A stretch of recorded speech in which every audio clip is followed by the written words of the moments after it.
Welcome to Mode Bespoke, I'm Atenas. For today's tutorial, we're going to be making some Tunisian crochet socks. So grab your hook, grab your yarn, and let's get started.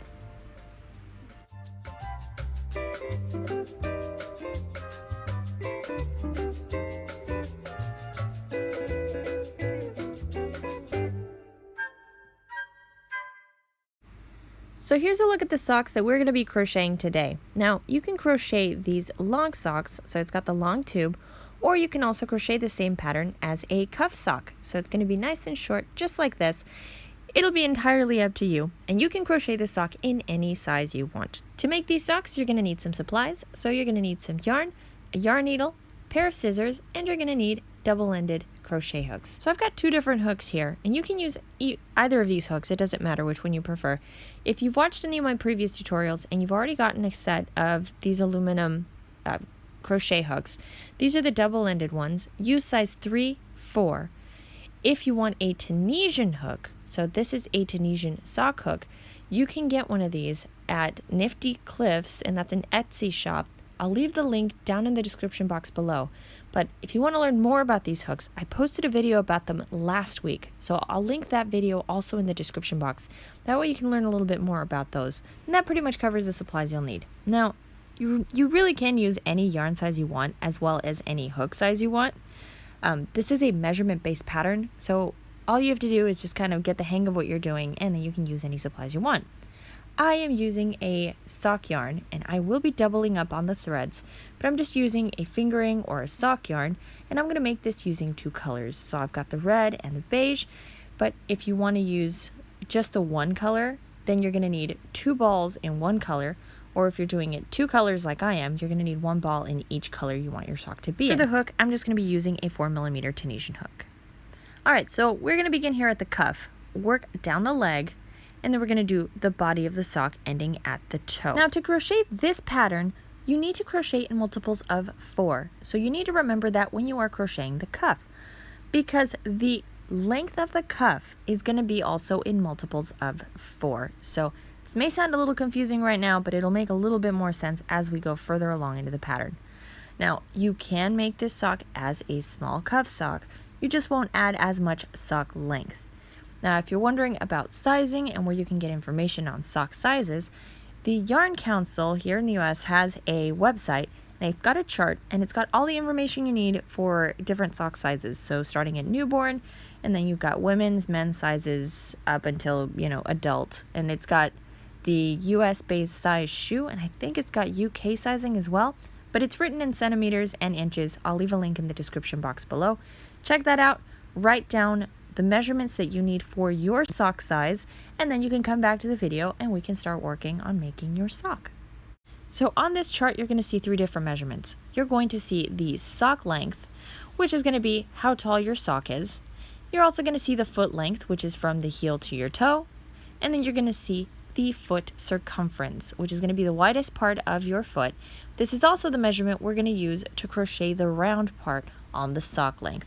So this part right here in the round is going to be the same size as your foot circumference. So having these measurements in mind, like I said, just go down, jot down your measurements, and then we can get started. So we're going to begin with the cuff, and I'm just going to do this with a single thread of fingering or sock yarn, and we're going to leave a nice long tail end. You're going to use this tail end to sew your sock in the round when you get a little bit further along.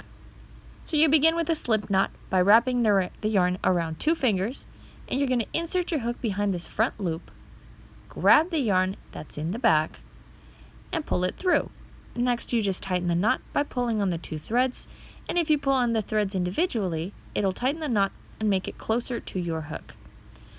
So we are going to make a chain of 6, and this is for any sock size you want. This is just to make the cuff width. So the sock I'm making in the video today is for my 5-year-old. But here's a look at the cuff. This is also the same size cuff width that I would use for an adult sock. But that's entirely up to you. If you would like to make the cuff wider, then just add a few more stitches. Make sure you write that down so that when you make your second sock, the cuff will be the same width. So to make the chain, we're going to wrap the yarn around our hook, and we're going to pull this top loop through the bottom loop. So here's the top one, pull that through this bottom loop, and you've got one chain. We're going to repeat, so you're going to yarn over and pull the top loop through the bottom loop. And there's 2, yarn over, pull through for 3, yarn over, pull through 4. We've got 5 and 6. So this is the width for the cuff. Like I said before, if you'd like the cuff to be a little bit wider, just add a few more stitches. Before we continue, I should probably note that the stitches that we're going to be working on today, I'm going to do very quick reviews of them. So here's the sock. We're going to use 2 stitches, the knit stitch and the purl stitch.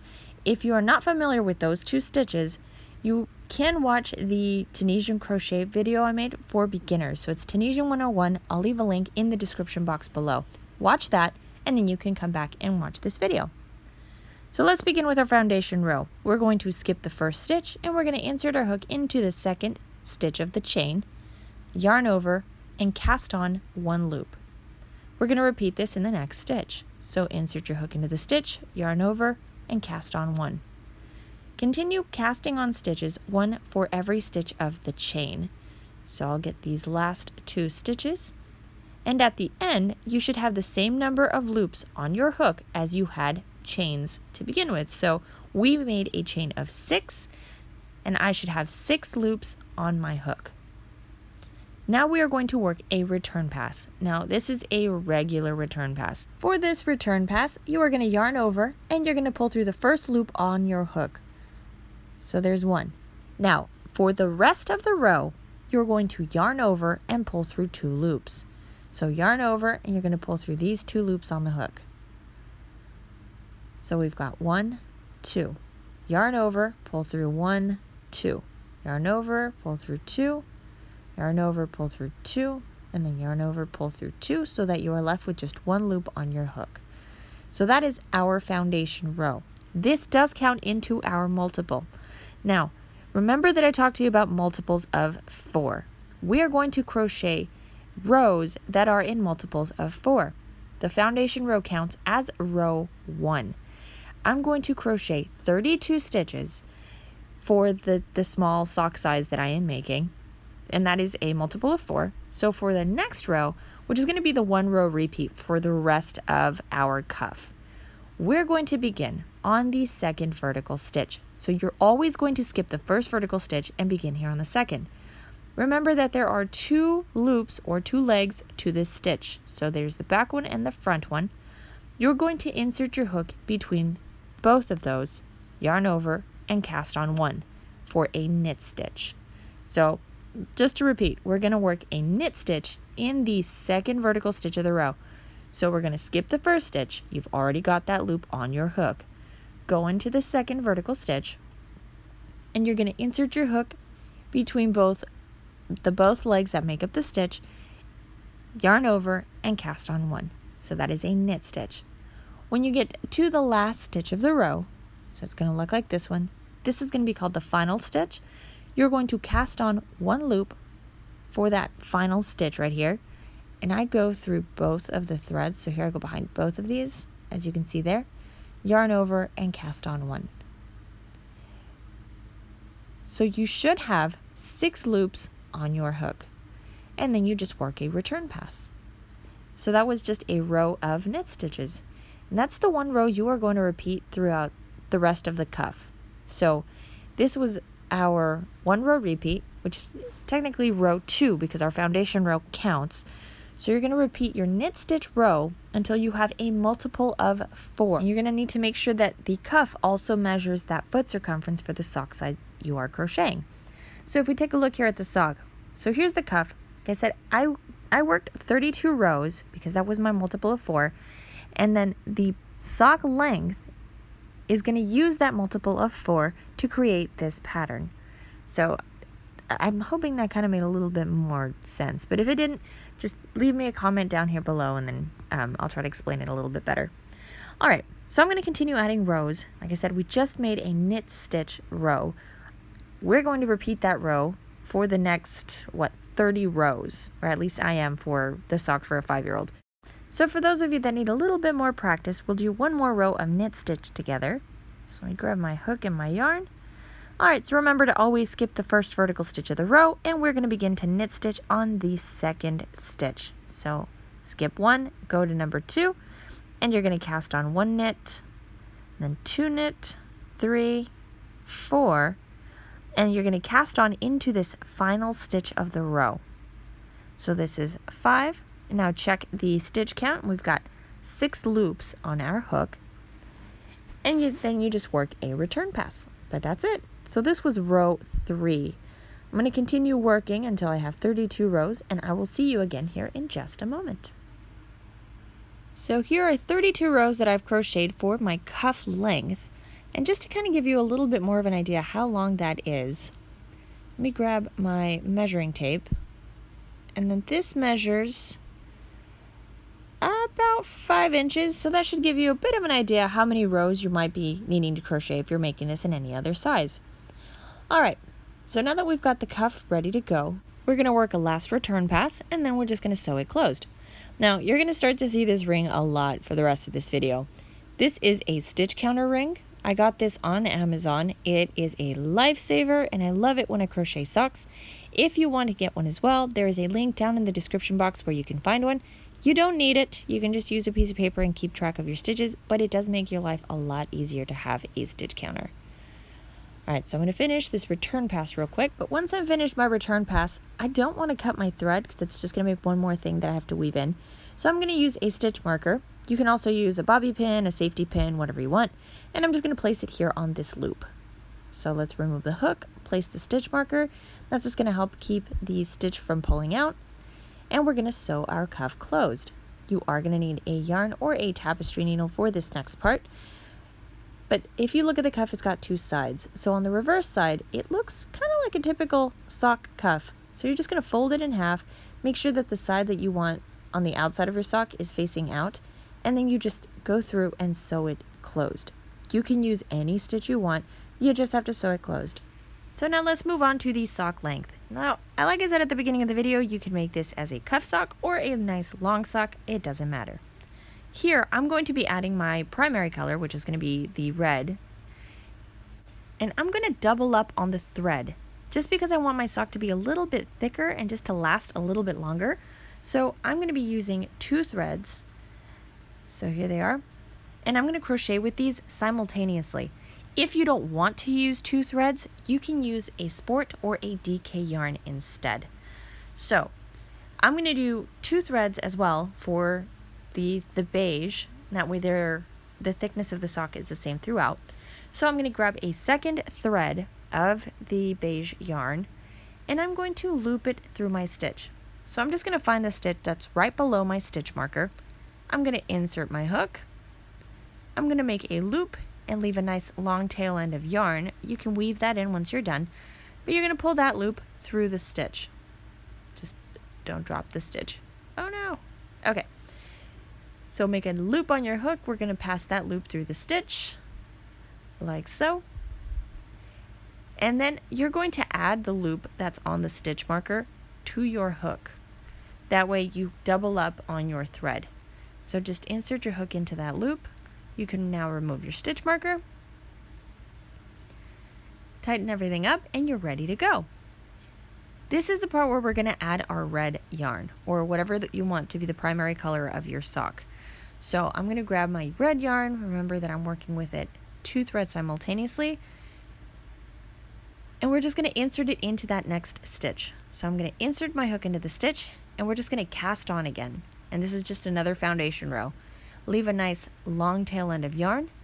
You're going to pull your red yarn through your stitch to cast on 1. So here's 1. We're going to go into the next stitch and cast on another 1.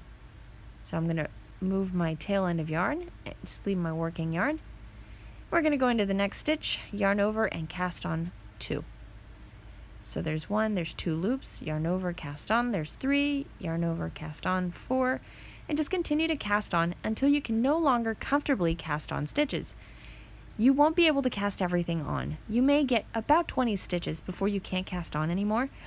You're going to need to take note of that, just so you don't forget how many stitches you have, because remember that you need to work in multiples of 4. So when you cast on, you need to cast on a multiple of 4. So if you remember, for that cuff, I worked 32 rows of knit stitch. I want to cast on 32 red stitches. So I'm going to cast on a few more stitches. Like I said, you won't be able to cast on everything on your first go. So I'll cast on a few more, and then we'll work on the return pass, because this return pass is a little different. So let me cast on another stitch. And there we go. I've got about 10 stitches here, but let me count them to be sure. You do want to count your stitches. So there we go. And 10. Yep. And I'm going to use my little ring counter here, so just so I don't forget how many stitches I've cast on so far. And now we're going to work the return pass. So you're going to move your stitches to the back side of the hook, or to the back hook, however you want to call it, and you're going to work an extended return pass. An extended return pass is going to make your work stretchy. So once you've moved your stitches over, you turn your work around, we're going to begin the extended return pass, for which we are going to chain 2. So we got yarn over, pull through for 1, and then yarn over, pull through for 2. So now for the rest of your return pass, so all of these stitches as well as all of the stitches that make up the sock length, you're going to work your return pass the exact same way. So you're going to yarn over and you're going to pull through 2. And then you're going to chain 1. And then yarn over, pull through 2. So there's 1, 2. Chain 1. Yarn over, pull through 2. So there's 1, 2. Chain 1 and yarn over, pull through 2. And you just continue working your return pass until you have about 2 or 3 loops left at the end of your hook, and then you just cast on again. So the reason we are working this extended return pass is because it makes the fabric a lot stretchier. For those of you that might have worked with Tunisian crochet before, you know that it's not very stretchy.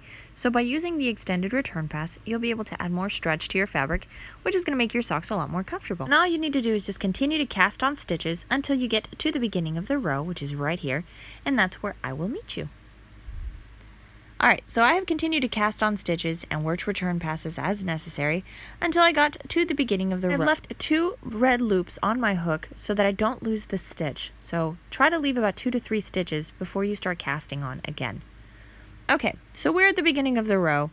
Now we have to begin the actual pattern itself. So we're going to begin with the knit and purl alternating stitches, but so that we don't lose track of where the row begins, you're going to want to place a stitch marker or a safety pin, a bobby pin, whatever you want, at the chains that we made at the beginning of the row.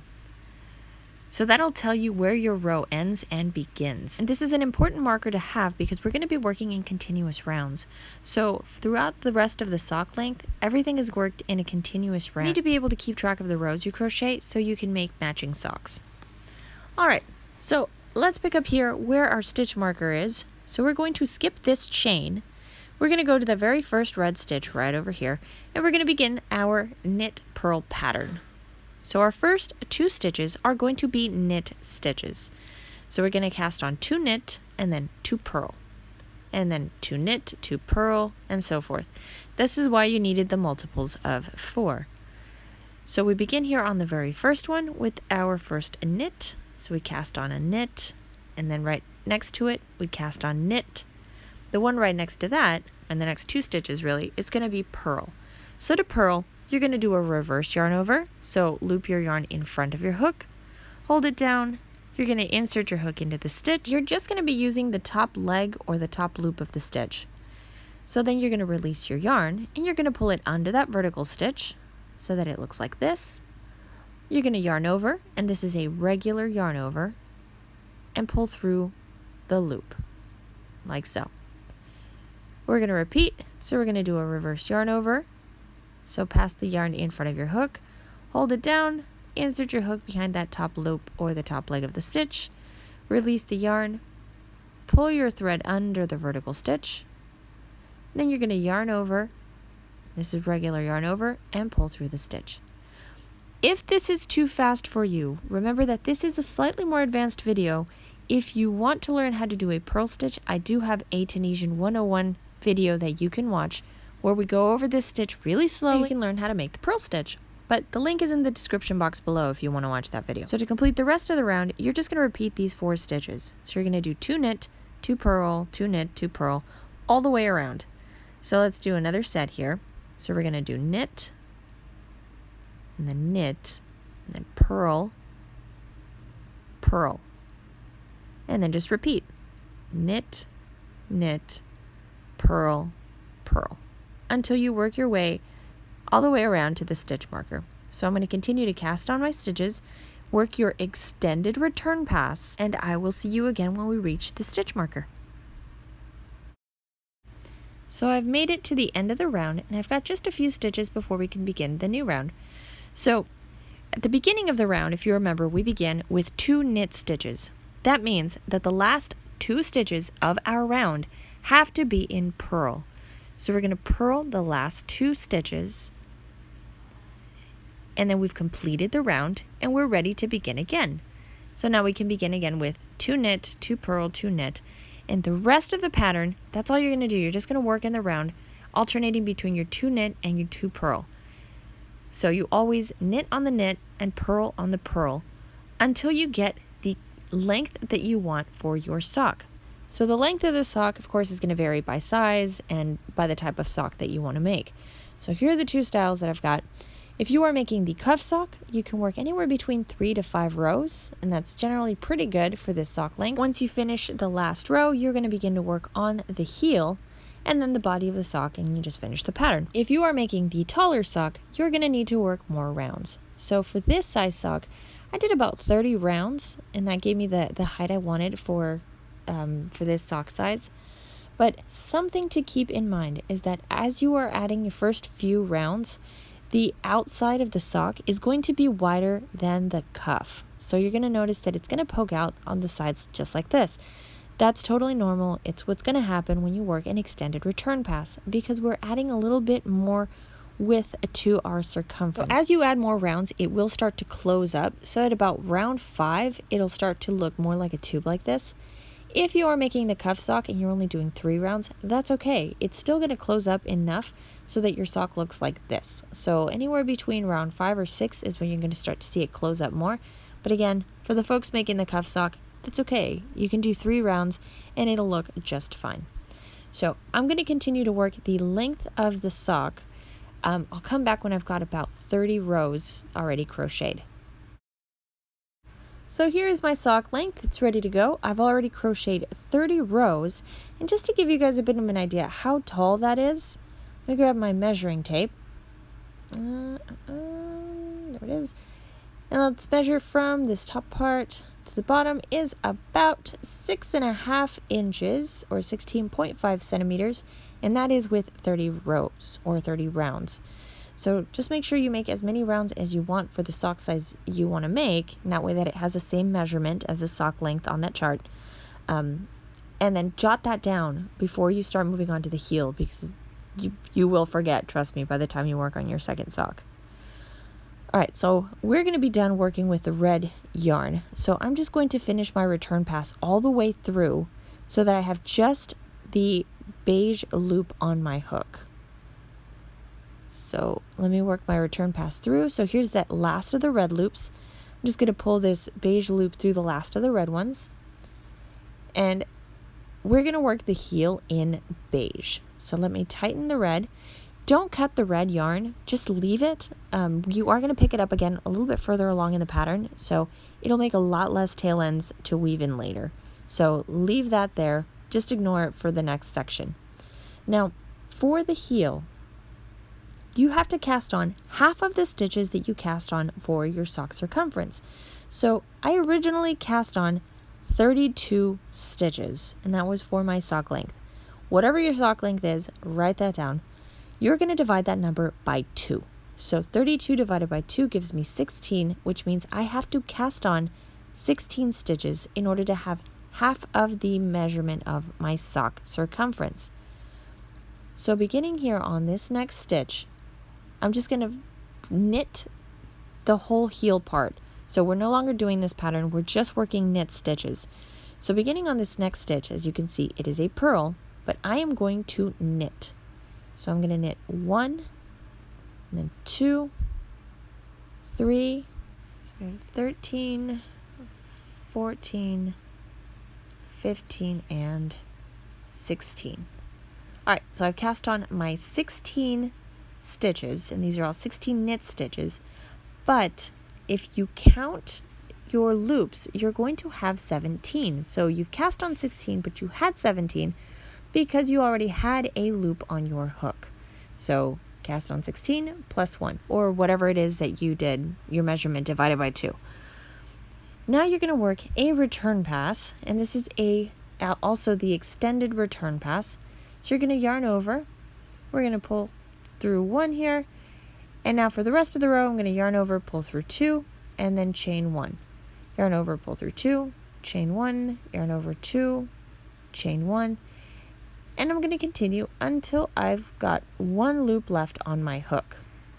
So while I continue working on this return pass, we're going to talk about calculating the number of rows that you're going to need in order to complete your heel. The heel is worked in 2 sections. You've got your decrease section and your increase section, but you need to calculate how many rows you're going to need in each. For this, you're going to take the number of stitches you just cast on, so I cast on 16, divide that by 2, and that gives me 8. That means I'm going to work a total of 8 rows in my decrease section, and then I'm going to work 8 rows in my increase section. So let me pull this through real quick. All right, so this was row 1. So now let's work our decrease section. So the decrease section, we want it to look a bit like a trapezoid. So we're going to decrease every other row. So our even numbered rows are just regular rows. You work a knit stitch in every vertical stitch. But on the even rows, you're going to decrease. So row number 1, 3, 5 are regular rows. Rows 2, 4, 6 are decrease rows. To work the decrease, you are always going to skip the first vertical stitch. We're going to work with the second and third vertical stitches. So these 2 right here. We're going to work these together, so you have to cast them on together. So you're going to insert your hook as you would a knit stitch through that first of the 2 vertical stitches. And then you're going to knit stitch directly into that third stitch. So you're going to have both stitches on your hook. And they're going to be knit stitch, so you should be behind the stitch. So let's do this again so we can see it. So we're going to insert our hook right here through that second vertical stitch all the way through. And then you're going to go through that third vertical stitch right here all the way through as a knit stitch. So make sure that your hook is back here. You are going to yarn over, and you're going to pull through both of those loops. So yarn over and pull through 2. So now those 2 stitches have become 1. So now you only have 1 loop for those 2 stitches. You are also going to have to decrease, so this exact same process, you're going to do this at the end of the row. So I'm going to knit stitch in the next stitch, and this is just a regular knit stitch. You're going to keep going until you are left with 2 vertical stitches at the end of the row. So it's going to be 2 vertical stitches plus your final stitch. So I don't have a lot of stitches, so I'm just going to keep the camera rolling. But at the end, it should look like this. So you've got your final stitch of the row, which is this one, plus 2 vertical stitches, which are the 2 that we're going to decrease. So here are my 2 vertical stitches and my final stitch of the row, which is right here.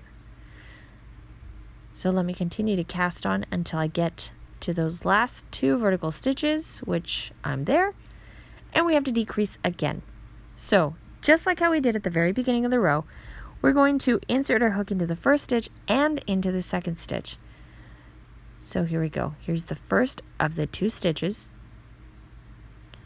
And then you immediately go into the next stitch. So you're going to insert your hook like you would a knit stitch, so that we're towards the back. You're going to yarn over and pull through both of the vertical stitches so that you only cast on 1 loop for those 2 stitches. And lastly, you're just going to cast on into that final stitch of the row.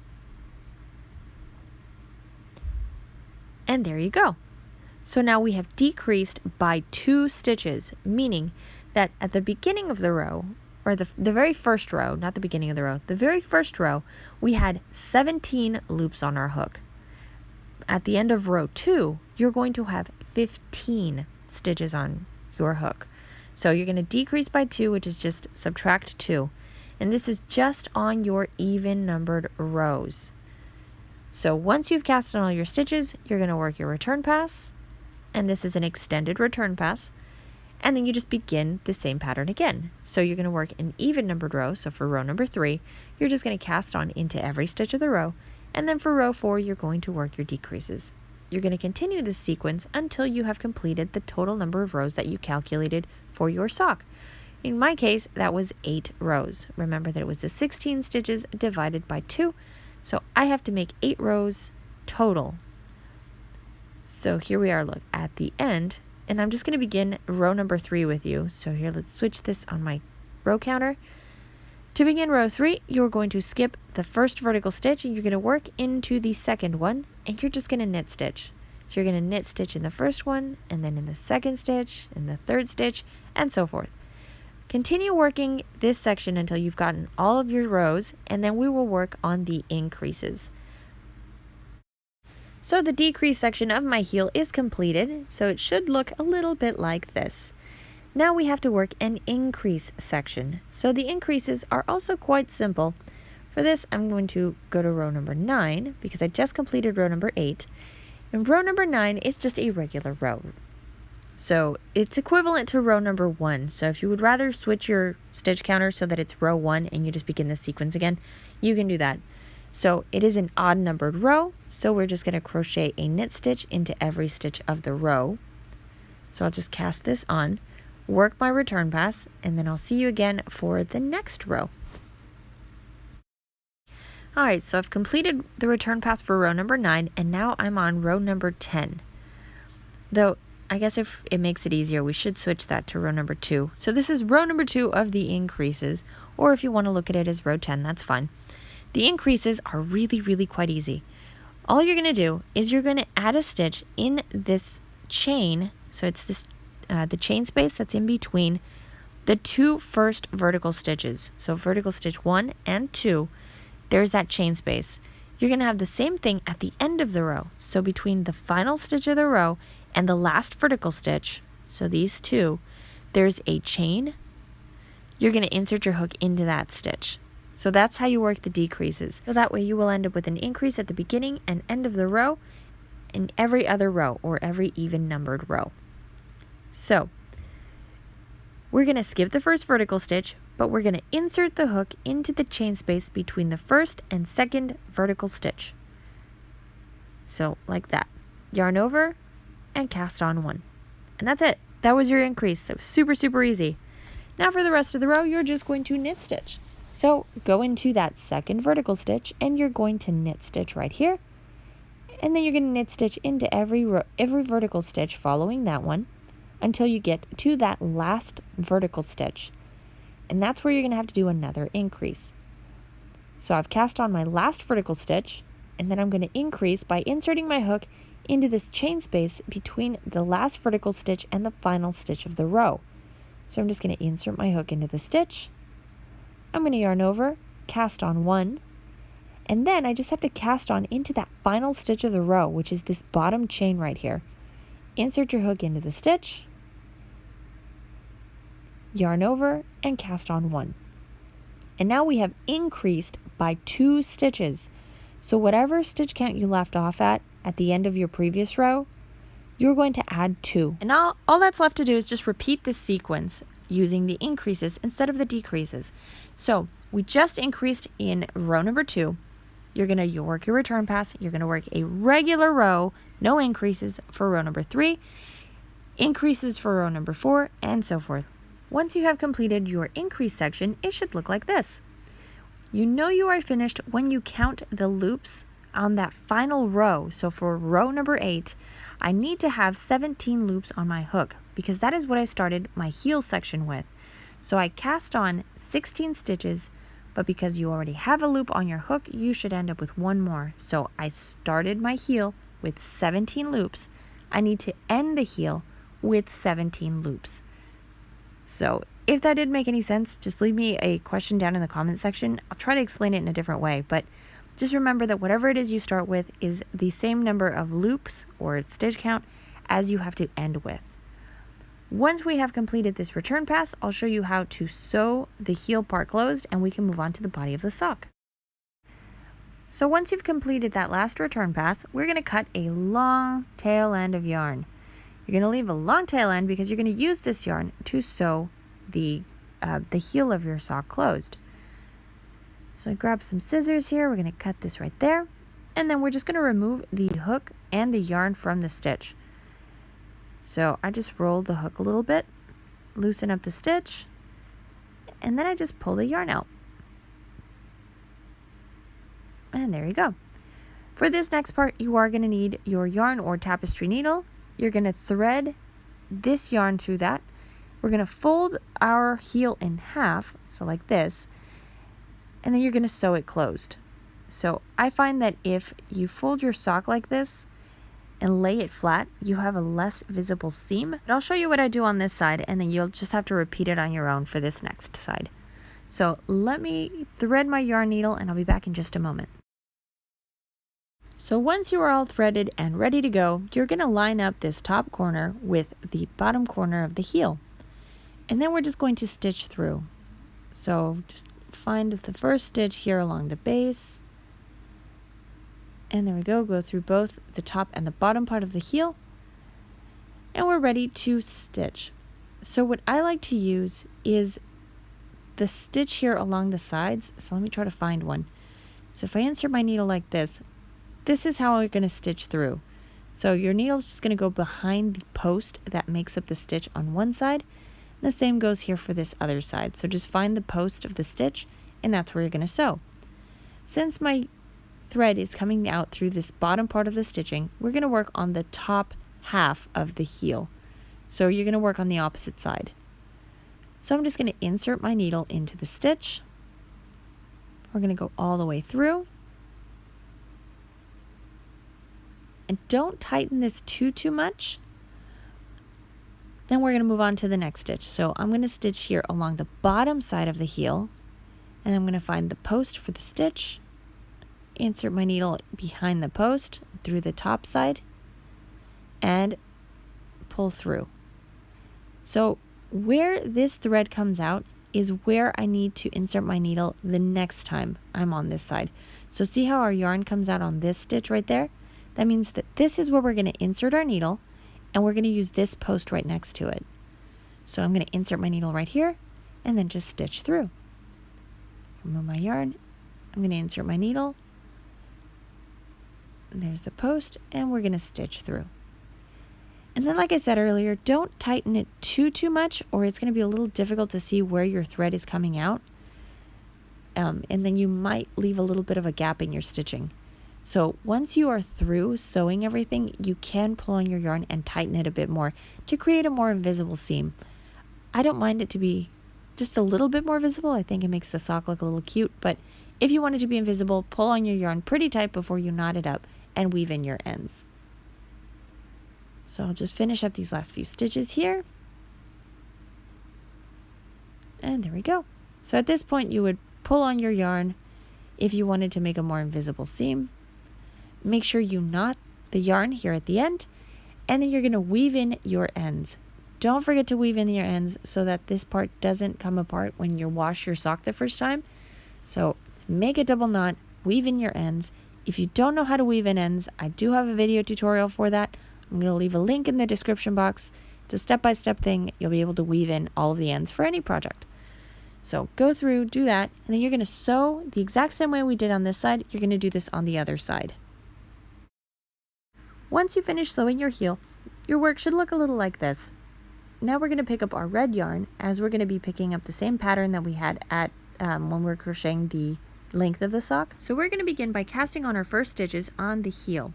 So we already have the stitch count for the heel, and we cast on 16 stitches, so that's what we need to cast on in order to maintain our stitch count. So we're going to begin here in this first little stitch. So right in here, I'm going to yarn over and cast on 1, and then I'm just going to cast on into every vertical stitch of the row. Make sure you count your stitches and that you cast on the same number of stitches as you did for the heel. So I cast on 16 stitches for the heel. Yes, I know I had 17 loops, but this time I only need to cast on my 16 stitches. So you should only have the 16 loops on your hook. Once you have cast on your 16 stitches, and now we're going to have to work our return pass, so let's grab our second color, leave a long tail end of yarn. You can weave this in later, but make sure it's nice and long. And we're going to begin our extended return pass. So we're going to pull that through our first loop, and then I'm just going to begin here with my yarn over, pull through 2, and then chain 1, yarn over, pull through 2, chain 1, and continue until I've completed the return pass and I'm left with about 2 to 3 of the red loops on my hook. Now once you're ready to cast on the stitches for the front, we're going to continue the same sequence or the same pattern that we had for the sock length.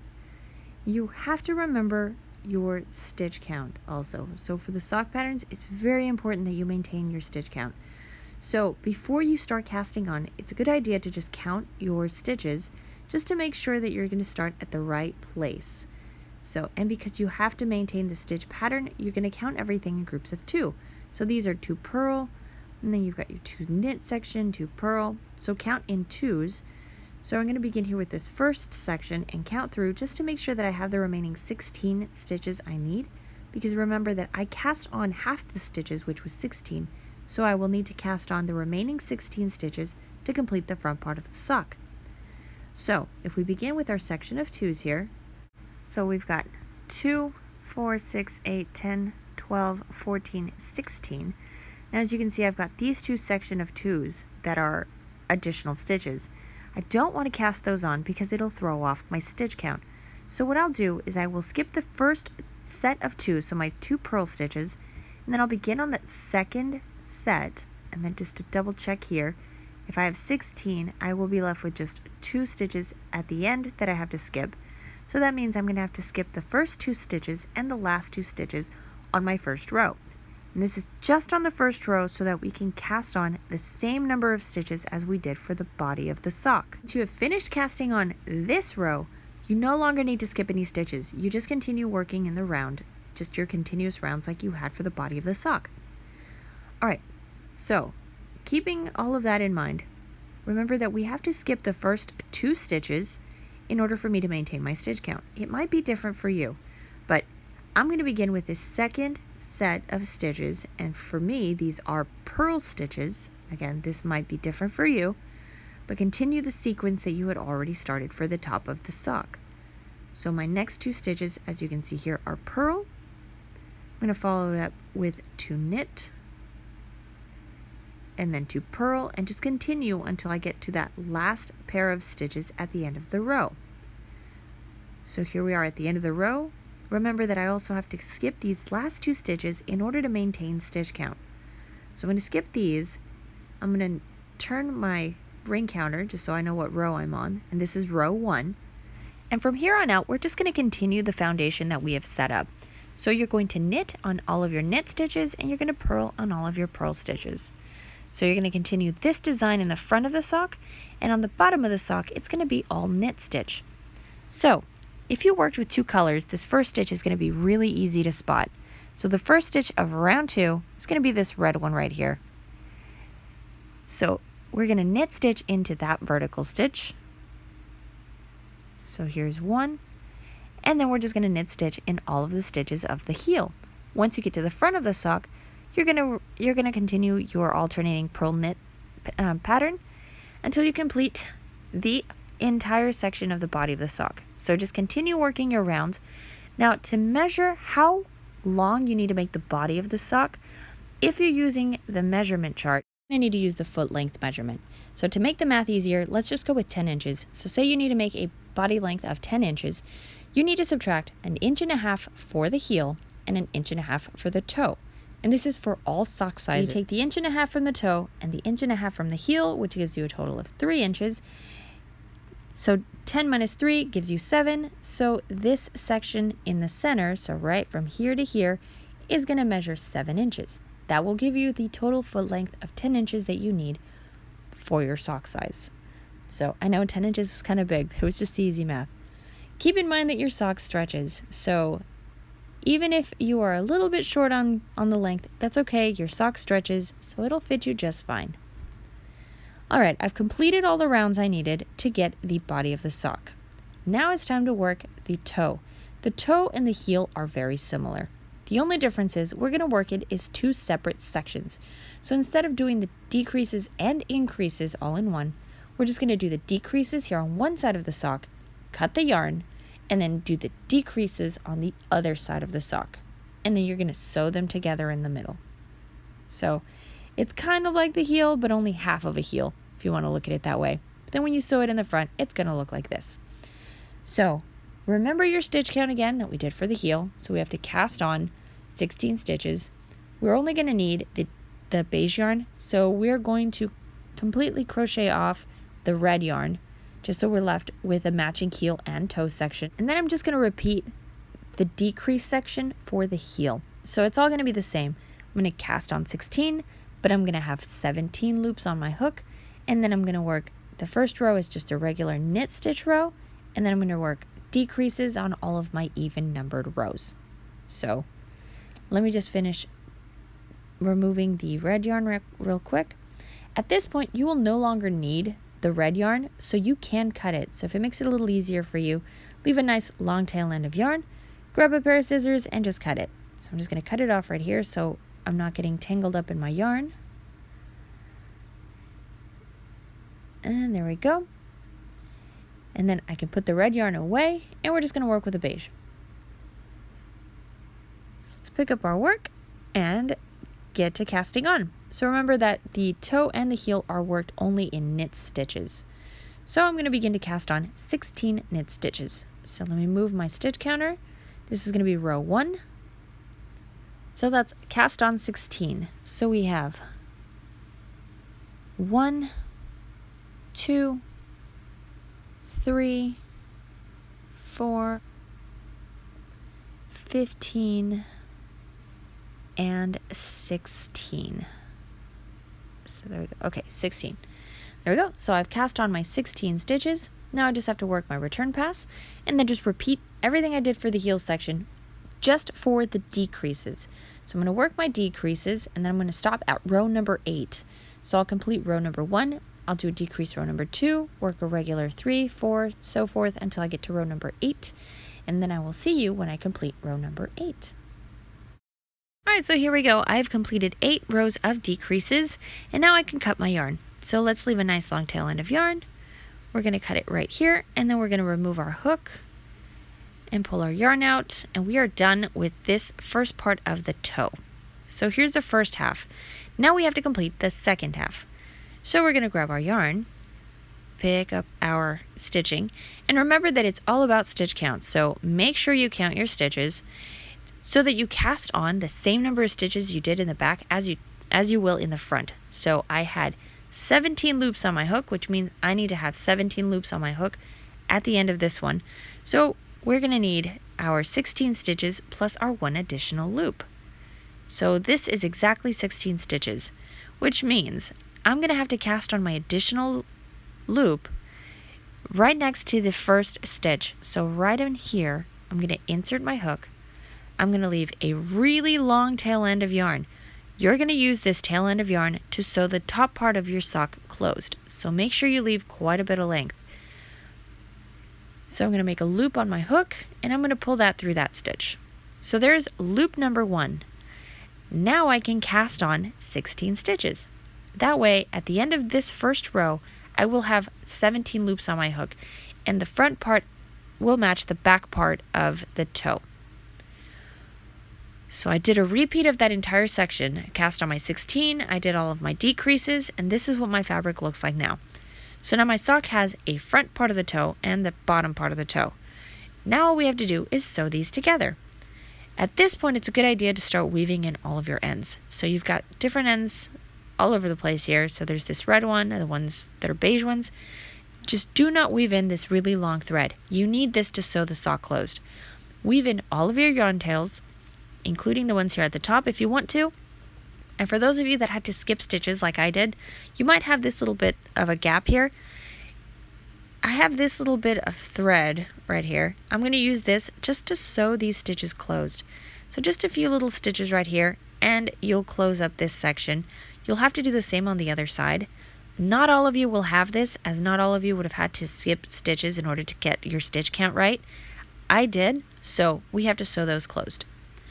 Alright, once you weave in all of your ends, you are going to stitch along the sides just like we did for the heel. So you're going to use that same technique.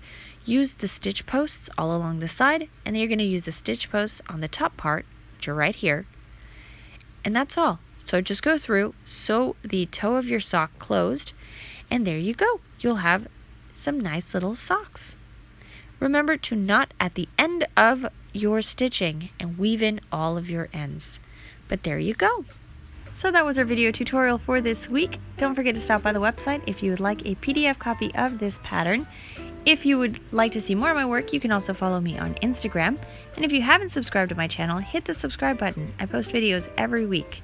You can check out this pattern and many other patterns on modebespoke.com. I'll leave a link in the description box below. If you have any questions or comments, don't forget to leave them down below the video as well. Thank you so much for watching, and I will see you all again next week.